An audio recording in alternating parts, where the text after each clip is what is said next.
Goedenavond. Moeten secundaire scholen pas opengaan om 11 uur? Volgens een onderzoek in het gerenommeerde wetenschappelijke tijdschrift Pediatrics begint de school veel te vroeg. Volgens de studie raken pubers moeilijk in slaap en moeten ze daardoor ook kunnen uitslapen. De Limburgse scholen zijn niet meteen geneigd het advies te volgen. En dan?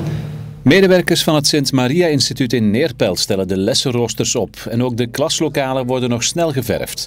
Alles wordt in gereedheid gebracht om de eerste schooldag vlot te laten verlopen.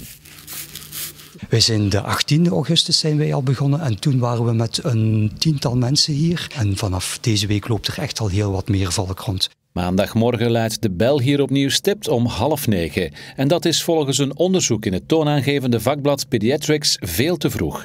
Tieners moeten 's ochtends uitslapen, want ze kampen vaak met een slaaptekort. Pubers vallen 's avonds ook moeilijker in slaap, net omdat het hormoon dat slaperig maakt iets later wordt vrijgesteld. Maar ze hebben slaap nodig, dus 9 uur per nacht is toch wel nodig voor pubers.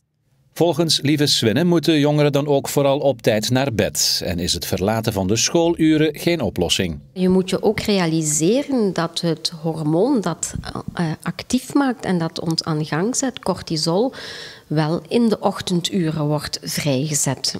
Dus als pubers voldoende slapen, kunnen ze op dat moment ook actief zijn. Dus ik denk niet dat we het moeten omdraaien. Dat lijkt mij niet zo'n goed idee. Als school moeten we dingen leren, moeten we attitude bijbrengen. En een van de attitudes is stiptheid, is een werkritme, is een dagelijks ritme. En zo'n vast ritme is dan ook de manier om oververmoeide pubers in de klas te vermijden. En niet te vergeten, laat pubers in het weekend uitslapen, zodat ze kunnen recupereren. Dan hoef je alleen deze map mee te brengen. De discussie rond het evalueren van leerlingen laaide de voorbije dagen opnieuw hoog op. Deze school kiest alvast voor het traditionele rapport met punten. Wij hebben ook iets van, ook al zijn dit TSO, BSO-leerlingen, dat wij ook hier de kwaliteit hoog willen houden. En kwaliteit hoog willen houden is dat we ook iets moeten durven eisen van leerlingen. En de beste manier is dan nog altijd dat te doen via een cijferrapport.